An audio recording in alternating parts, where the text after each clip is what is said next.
morning, students. How are you all? I hope you have appreciated the last four lectures given by me on Thomas Gray's poem Elegy written in a country churchyard.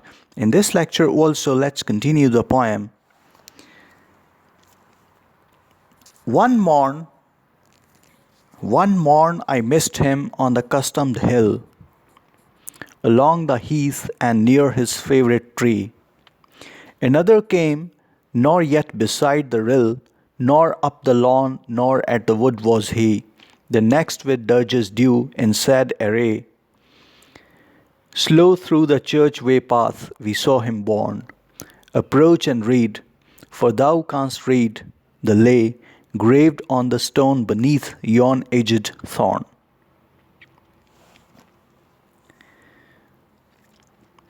Continuing his reply, the hoary-headed swain, the grey-haired shepherd, will say about the poet to his inquirer that one day I failed to see that man, Thomas Gray, the poet.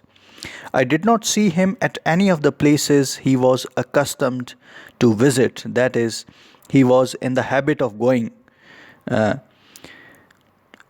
to his usual places. He was not seen on the hill or on the open heath or beneath his loved beech tree or by the side of the stream or on the upland lawn or near the wood. So he was not found anywhere at any place of his own choice or where he used to go. The places he was accustomed to go, he was in the habit of going. So he was not found on those places one day. So I wondered what had happened to him. The idea is that the villager would tell the visitor that Thomas Gray was dead. The poet was dead. The poet is here referring to his own death. It doesn't mean that that Thomas Gray died while just after writing the poem or while he was writing the poem. The idea here is that the poet, Thomas Gray, at the end of this poem, imagines his own death. Or it can also be said that that Richard West's death, his poet friend's death, was on his mind at that time when he was writing this elegy. So in the last part of this elegy, it may be said that because the death of Richard West occasioned this elegy, so it can be said that Richard West, Thomas Gray's friend, was on his mind when he was writing this part of the elegy, when he was concluding this elegy in the Epitaph. So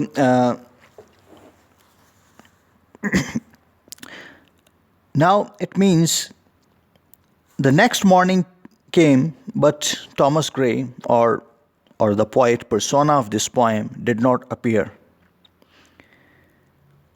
He was not on the hill or on the open heath or beneath his loved beech tree or by the side of the stream or on the upland lawn or near the wood as described in the poem in these lines. So I wondered what had happened to him.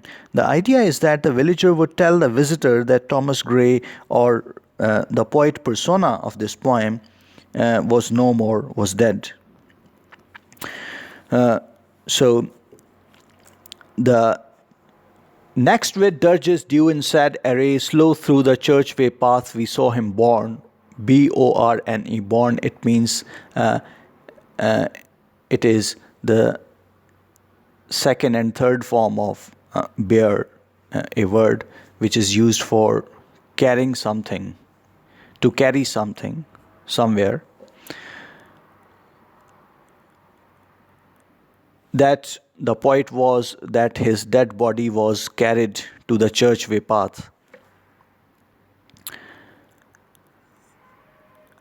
Approach and read, for thou canst read the lay graved on the stone beneath yon aged thorn. With this stanza, the grey-haired swain, the hoary-headed swain, who is telling the story of the poet persona of this poem to a visitor, to a guest who has appeared there in order to inquire about the poet of this elegy. In the preceding stanza, the grey haired swain has told his questioner that one day Thomas Gray, or the poet persona of this poem, failed to appear at his usual haunts, at his usual places, where he was generally found. The next day, the dead body of Gray was seen being carried slowly in a sad procession, with the mourners singing funeral songs befitting the occasion. The body was taken to the churchyard, where under an ancient hawthorn tree it was buried. The swain then invites the questioner to approach the grave and read the epitaph engraved upon it, because the questioner, being an educated man, will be able to read and appreciate the inscription. What the poet means to say is that one day he too would die, as everybody else dies, and he will also be buried in the same churchyard about which he is writing the poem. The epitaph which he has written for himself would be inscribed on his tomb, on his grave. The epitaph. Now, epitaph means some lines which are written on somebody's death and which are engraved on the tombstone of that person. The epitaph. Words inscribed on a tomb to keep alive the memory of a dead man, a commemorative inscription on a monument or a tomb. The three stanzas that follow are the epitaph of Thomas Gray, written by himself. Generally, the epitaph is written by a surviving friend, relative, or admirer, but sometimes a man may write his own epitaph in anticipation of his death. There are examples in English literature when the poets, before their death, wrote their own epitaph. For example, John Keats. John Keats famously wrote his epitaph when he was very ill and when he was in Italy with his friend. So, his epitaph is, "Here lies the one whose name was written water." So, likewise, some other poets as well have written their own epitaph before their death, when they had this intuition that now they will not be able to live any longer. Their death is approaching, their death is near. So, Thomas Gray in this poem anticipates his own epitaph. And his epitaph reads like this: "Here rests his head upon the lap of earth, a youth to fortune and to fame unknown. Fair signs frowned not on his humble birth, and melancholy marked him for her own. Large was his bounty and his soul sincere. Heaven did a recompense as largely send. He gave to misery all he had a tear. He gained from heaven was all he wished a friend." Now, the word used friend here, it may be an allusion to Richard West, the poet's friend, Thomas Gray's friend, who died in 1742. "No farther seek his merits to disclose, or draw his frailties from their dread abode. There they alike in trembling hope repose, the bosom of his Father and his God." So, these lines form the epitaph of the poet persona of this poem. "Here rests his head upon the lap of earth, a youth to fortune and to fame unknown. Fair signs frowned not on his humble birth, and melancholy marked him for her own." In these lines, the poet imagines that he is lying buried in his grave.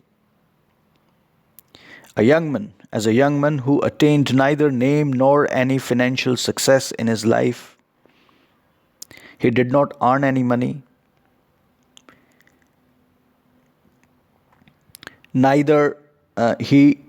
Nor did he earn any fame, any celebrity status. He was neither famous nor rich. In spite of his humble birth, he was born in a poor family. And in spite of being born in a poor family, science and scholarship, knowledge, favored him, that he was able to read and study and attain knowledge despite his poverty. He was by temperament a melancholy or thoughtful person, and all these qualities refer to Thomas Gray himself. Because as a poet, he was not very famous in his own day, but he was regarded. But slowly and gradually, when this elegy written in a country churchyard appeared, and two of his other odes, Greek odes appeared. So, and because of his learning, because of his scholarship, he attained a stature of a learned poet. And he was even offered the Poet Laureateship of England, which he did not receive, which he denied. But even then, the poet here says that he, in this epitaph, he says that he did not attain any fame,